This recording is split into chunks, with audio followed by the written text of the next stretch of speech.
কি কি ধরনের গুনাহে লিপ্ত হলে আল্লাহ ওই ব্যক্তির দিকে মুখ ফিরিয়ে নেন, ওই ব্যক্তির দিক থেকে মুখ ফিরিয়ে নেন। ভাইরা আমার, নবী করিম সাল্লাল্লাহু আলাইহি ওয়াসাল্লাম একটি প্রসিদ্ধ হাদিস আছে, তিনি বলেছেন সালাসাতুন লা ইউকাল্লিমুহুমুল্লাহু ওয়া লা ইউযাক্কিহিম ওয়া লা ইয়ানজুরু ইলাইহিম ওয়া লাহুম আযাবুন আলীম।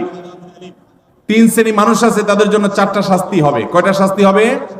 চারটা। কয় শ্রেণী মানুষের জন্য?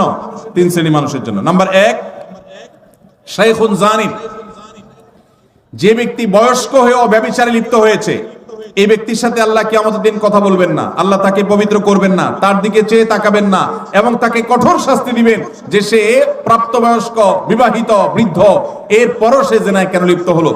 নাম্বার 2, ওয়া মালিকুন কাযযাব, যেই রাজা, যেই শাসক প্রজাদের সাথে মিথ্যা কথা বলে, প্রতারণা করে, ডাহা ডাহা মিথ্যা কথা বলে, এরকম বাদশা, এরকম রাজা, এরকম শাসক, তাদেরকে নবী সাল্লাল্লাহু আলাইহি ওয়াসাল্লাম বলেছেন কিয়ামতের দিন আল্লাহ তাদের সাথে কথা বলবেন না, তাদের গুনাহগুলোকে মাফ করবেন না, পবিত্র করবেন না, এবং আল্লাহ তাদের দিকে তাকাবেন না, চেয়ে দেখবেন না, এবং তাদের জন্য কঠোর শাস্তি রয়েছে। আর 3 নম্বর হলো ওয়াইলুন মুস্তাকবির, যেই গরিব পরিবার, মানুষটা গরিব আবার অহংকার করে, তো এই ব্যক্তিকেও আল্লাহ রাব্বুল আলামিন কিয়ামতের ময়দানে এই শাস্তিগুলো দিবেন।